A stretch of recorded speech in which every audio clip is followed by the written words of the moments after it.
Okay, everybody, got it all cleaned up and we're inside now. You can see right here all of my holes lined up perfectly. Like I said, it came out real good, not one crack, scratch, or anything like that.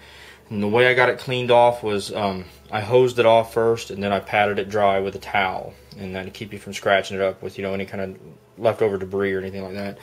And like I said, you can see it's just immaculate. It came out great. We know the holes on the wood line up exactly too, because the pilots were drilled with the holes off the plexiglass, so everything should match up just fine. And went ahead and put the T-molding on there. It's pretty simple to install. It's just you take a router, put your little notch down the front of it, and then hammer it in, and then trim off the edges. Use a rubber mallet to hammer it in, or the side of your fist. I recommend your fist so that you don't push it in too far and you get that awkward wavy look. You can do it by hand, it's not hard. You can actually even do it with your thumb, which is how I do it, because I like to keep it kind of rounded and not flattened. That's it. Next part I got to do is just put that on here, cut the holes out for the buttons, in the vinyl, and I'm not going to stick it to it, that way in case if I ever need to change the wood or anything like that, I can keep the vinyl. And reinstall the buttons, joysticks, and everything else, and it'll be good to go. I'm probably going to do a separate video after this one, because this one's going kind of long, of the wiring of it up. As far as just assembling it back together with the buttons and joysticks, it's just the exact reverse of what I just did to take it apart. So thanks everybody for watching, and stay tuned for the finished product.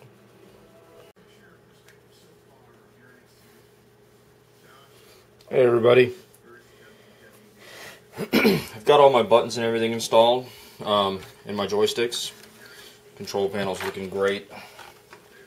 Left the joysticks, the sticks out, so that I could lay it flat on the table, upside down, to show you guys wiring it. I've still got to install all of my cherry switches real fast, and installation of these is very simple. You hook the one little tab in right there, kind of pry it back in there like that, clicks right in, and you're good to go. Cut away, and I'll come back once I get all of these put on the board, and then I'll film the ground wire and everything else. Okay, I got all my cherry switches put in. You want to direct them usually towards where you want to run your wires to keep it cleaner. With the exception of your start buttons, because of the logos, you're going to have to always have them facing the same way. It really doesn't matter where you stick your iPack, just make sure it's out of the way. I just chose to stick mine like this just to be different. On a MAME cabinet such as mine, where you got the drawer that comes in and out at the bottom of the panel, and your keyboard and your mouse, this side is generally a few inches higher, so you want to keep everything towards the top of the board if you can. The tools you'll need to do your control panel is some wire strippers and cutters, and a small flathead screwdriver for tightening and loosening the screws in your iPack to put the wires in. And I recommend doing your ground first. I'm going to do my ground in yellow. I bought wire this time, all different colors of all the buttons. I've got white wire, red, blue, and yellow, and green for my directionals. And we're just going to double up on the yellow for the ground. It doesn't matter what colors you use, it really doesn't. Any color will work just fine.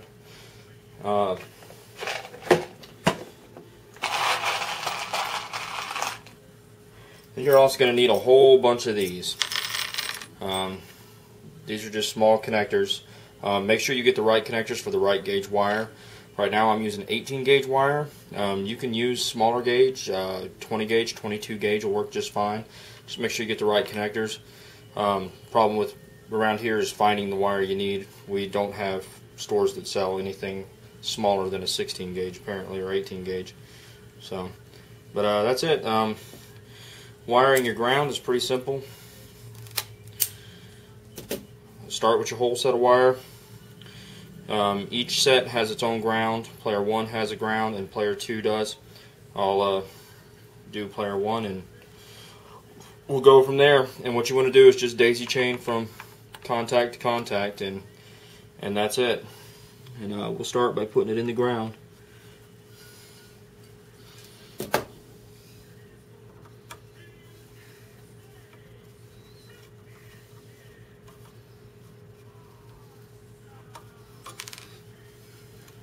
Which a lot of times can be a little more troublesome than you'd like.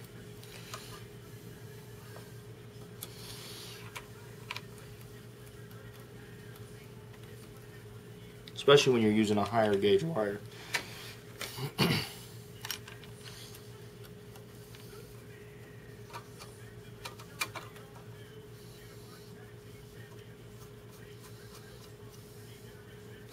Alright, and then we'll just go from point to point.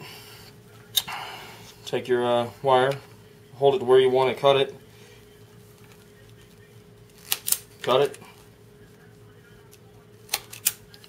strip it, you're good to go. And then the trick to daisy chaining is you want to start your next wire as well right away. So you take these two,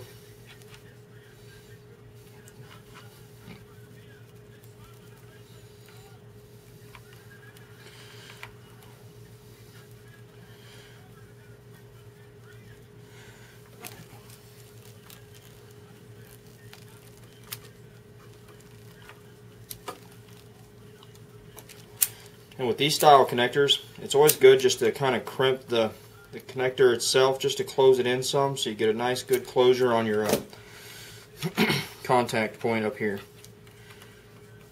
And slide it on and make sure it's on there real good and not loose, and proceed to the next one.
Okay, here you guys go. Here's a look at the finished product.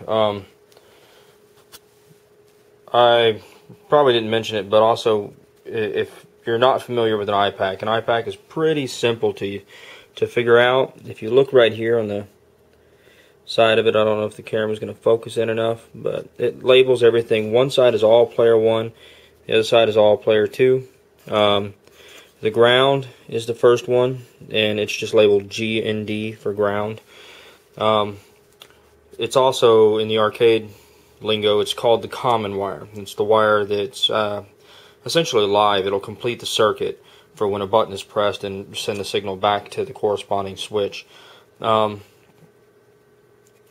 This wire usually goes, most people put them on the top of the cherry switch, and your button connector will go on the second one.